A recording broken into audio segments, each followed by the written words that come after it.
Allô, chers internautes, bonsoir. Nous vous saluons chaleureusement de la part de notre Seigneur Jésus-Christ.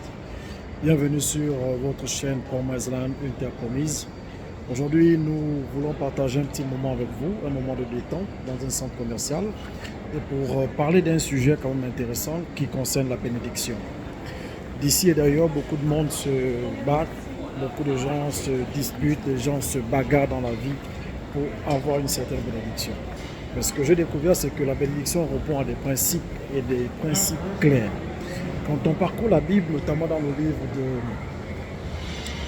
Deutéronome chapitre 28, il est écrit, à partir du premier verset, « Voici, si tu obéis à la voix de l'Éternel ton Dieu, en observant et mettant en pratique tous ces commandements que je te prescris aujourd'hui, voici toutes les bénédictions qui seront ton partage et qui se répandront sur toi. » Quand on parcourt en profondeur ce verset, on comprend que la bénédiction répond à des principes.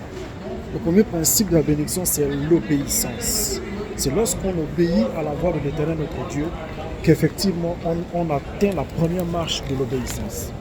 L'obéissance à la voix de l'Éternel notre Dieu, l'obéissance à ses principes, à ses lois, à tout ce qu'il nous dit, nous fait déjà plonger dans la première marche de l'obéissance. Et la deuxième marche, c'est le respect et l'observation de tous les commandements que Dieu nous donne.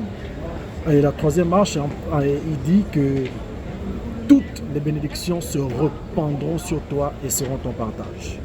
Donc, on comprend aisément que la bénédiction ne doit pas être poursuivie ni recherchée, elle doit être attirée par la qualité de personne que nous sommes. Personne ne peut être béni s'il n'attire pas la bénédiction en lui par son comportement. Et dans son comportement, on voit l'obéissance, on voit le respect, on voit la soumission, on voit toutes les lois et tous les principes que le Seigneur nous a donnés afin de pouvoir marcher comme il le veut et afin que nous serons bénis. Chers internautes, mesdames et messieurs, chers amis de la chaîne Promised Land, c'est important que vous compreniez que personne ne vient au monde, bien qu'il y ait des bénédictions qu'on peut hériter de nos parents, mais la bénédiction de nos jours, c'est ce qui nous permet de transcender, ce qui permet de marquer notre époque, qui permet d'impacter notre environnement, s'installe sur des principes importants. L'obéissance à Dieu, l'obéissance à sa parole, l'obéissance à ses principes nous emmène automatiquement dans une autre dimension.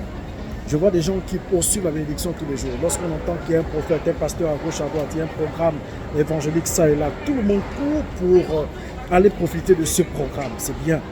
Mais si on n'obéit à rien du tout de la part de notre Seigneur Jésus-Christ, cela ne sert à rien.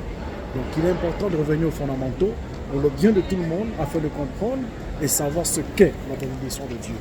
Et une autre chose qui m'a encore marqué, c'est que lorsque vous êtes en alliance avec Dieu, votre bénédiction a un statut particulier. Lorsque Dieu bénit Abraham, il dit à Abraham, je te bénirai, je ferai de toi une grande nation, je bénirai ceux qui te béniront et je maudirai ceux qui te maudiront. Donc en principe, aussi ce qu'il faut comprendre, c'est qu'on peut être béni à cause de quelqu'un. On peut être béni parce que nous-mêmes on bénit quelqu'un. Parce que dans la vie, il ne faut pas oublier que tout ce qu'on envoie aux uns aux autres finisse par nous revenir. C'est la loi de la relativité, c'est la loi du karma, c'est la loi de ceux qui disent que ce qu'on envoie aux autres revient toujours sur nous. C'est important de bénir autour de nous. Parce qu'une bénédiction bien donnée, bien accomplie vers quelqu'un finira toujours par nous revenir. C'est important que vous le sachiez, que certains sont bénis, non pas parce qu'ils ont fait des efforts, mais parce qu'ils ont choisi de bénir la vie de quelqu'un. Pour ceux qui passent le temps à jeter des fleurs aux autres, ceux qui passent le temps à valoriser, à apprécier, à bénir, à glorifier la vie des uns et des autres, sachez que c'est votre propre vie que vous êtes en train de glorifier. Je vous encourage à faire de même. C'est bien de frapper quand ça va mal, c'est aussi bien de reconnaître quand c'est bien et de bénir afin que cette bénédiction soit notre partage. Soyez bénis, likez, abonnez, partagez, commentez. Que Dieu nous comble de ses grâces. Nous nous baladons un peu, nous prenons un peu d'air aujourd'hui. C'est important. Merci.